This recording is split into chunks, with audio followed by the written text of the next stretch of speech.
said, give me some attention. What's wrong? I'm sorry, nobody showing you any love? Don't eat my finger with it. You done ripped a hole all in the ground. You don't go do that for. Have you been around horses before? I love horses, I really, really do. And really being able to just have that hands-on and touch him, I wanted to be out there every minute of the day. Because he seems so free. Free. He seems so free. And I really admire that about him. I was drawn to that. To his freedom. And probably 1,200 pounds of pure power. Right, and beauty. And beauty. I tend to be somewhat withdrawn. I can be very social, but then I go back into me. I always feel like society was so judgmental. I came here, I took a chance, and I said, you know, they're going to just have to take me as I am. I'm not going to sit up here and pretend to be something that I'm not. We don't always make the best choices for ourselves. For me, it's been reminded that I like, you know, nature and the country and being around a group of friends in not necessarily a party environment, but... When you connect with yourself, Kevin, everything about you changes. It's not just about being at Oak Haven or being away. The whole thing that we have to teach people is mindfulness is about every day and learning how to make small lifestyle changes that can change your life. I do love everybody because I think we're all God's creatures. And who am I to judge people? You know, people live in glass houses, sit and throw stones, and there's a lot of cliches. My family said, you know, oh, you can count your friends on one hand, which is true. I didn't believe them at the time, you know, less is more. I didn't believe that either, but that's true. Then you see friends get sick and, you know, going to pass away, and you're going, you know, all those, the cars and the jobs, and, you know, didn't matter after all. It's about good friends and good food and good health, and I guess I need some positive reinforcement in my life, and it needs to come from people around me. Wow, these are beautiful horses. Yeah. Well, yes, thank you. Welcome to our farm and coming and working with us with our horses. Yeah, I'm Bruce. How are you? Good to see you. Nice to see you guys. Hey, I'm Renee. Renee, good to have you with us. When you love on a horse or groom a horse or lay up against them or listen to them, their heart rates are very slow. So you kind of get in rhythm with that, and as your heart rate kind of gets in rhythm with their heart rate, if you lay your ears on them, your chest, sometimes you'll hear their heart.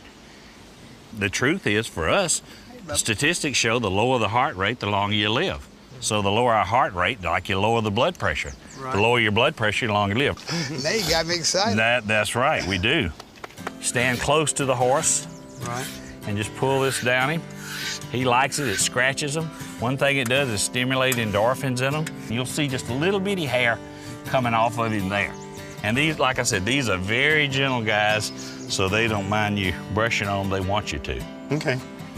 Even a mane, they like that. They shed even some of that, so then you can brush them.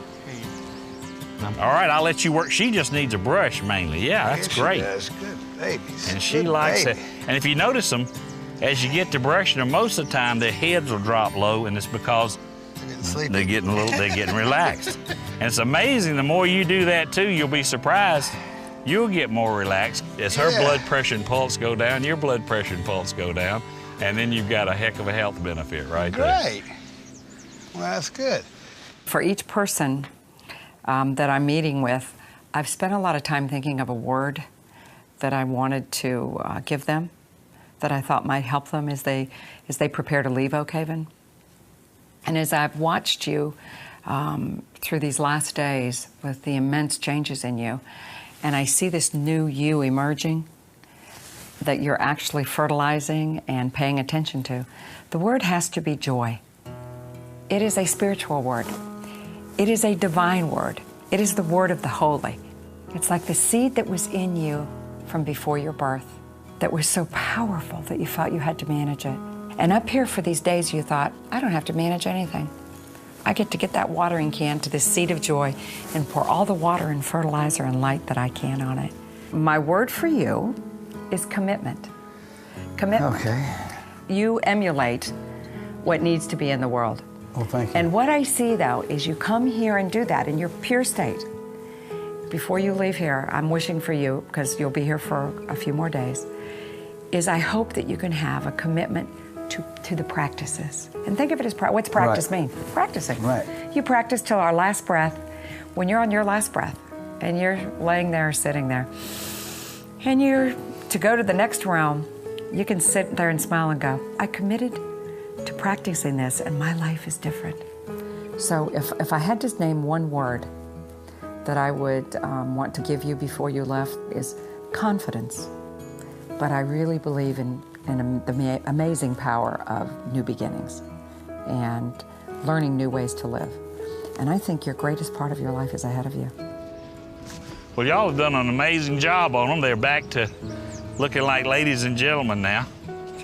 Well, thank y'all for coming down and being with us. Thank you very much. Thank you. We enjoyed having you. Experience. Thanks, Coach. Thank you. Appreciate having you. Absolutely. Thank you so Thank you. We are very grateful. And these guys are very grateful.